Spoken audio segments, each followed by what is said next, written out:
You ready, Jules? It's the big one. It's the best Yeah, TV of 2022. I was going to say, can you guess? But you've already got the sheet in front of I'm you. looking at it. You've read everything about it. But I yeah, have. it's a Sony A95K, and I guess we have to make the point again. There's no such thing as a perfect TV. Um, and in 2022, there's a lot of choice out there, and just as many negatives as positives on these TVs.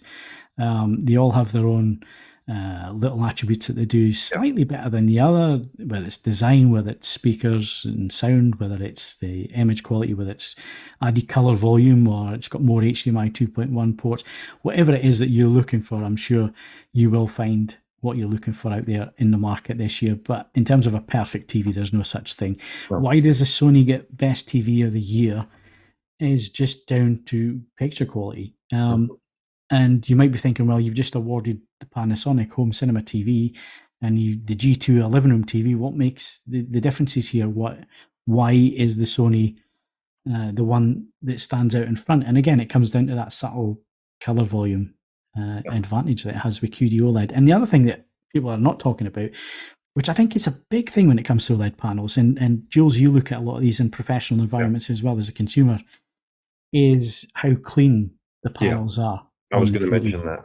Yeah, Yeah, I mean, I just had somebody the other day, DM me about sort of, do you think you're putting about, 1.5% slide on their screen? What do you think of the uniformity on this? It's actually quite an anxious time, when you buy your OLED TV, and certainly forum members, many of them will be putting up slides and looking at them for their uniformity and contemplating, should I send it back? Should I roll the dice? Maybe I'll get one that's better or worse. But every single one of these I've seen has had really, really good uniformity, which is really, it's encouraging. You can buy it, and I've not seen them all, obviously, so who knows? But the ones I've seen have been excellent, yeah, excellent uniformity, and yeah, buy with a little bit more confidence. yeah. And I think the uniformity thing as well has improved with WRGB Oh, yeah, with age. and they do The age. same. The same with burn-in.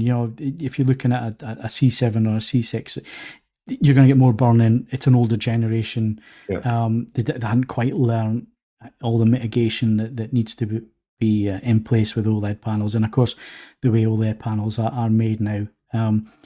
And of course, Samsung coming in, this is the first generation, but already the Samsung display panels, the QD OLED panels, they do look very, very promising. yeah, Screen uniformity is great. Color volume is good. You can get accuracy. Samsung don't go for accuracy, but you can get accuracy. Sony have proven that. Mhm. And again, it's a Master Series TV. They only put Master Series on the very, very best Sony products. And again, Sony know what they're doing. These guys are the guys that create the grading monitors and yeah, everything else that the content's created on. So if you want to see it as it was made, the Sony's going to get you there. And that's why it's one TV of the year. If you are a movie fan, if you want the absolute best, if you've got deep pockets, it's not cheap. It's a TV for you, though, and that's why it's our best TV of 2022. So well done, Sony. It's a cracking TV. yeah. And I guess we're looking forward to seeing Gen 2 QD OLED. CES coming up soon, Jules.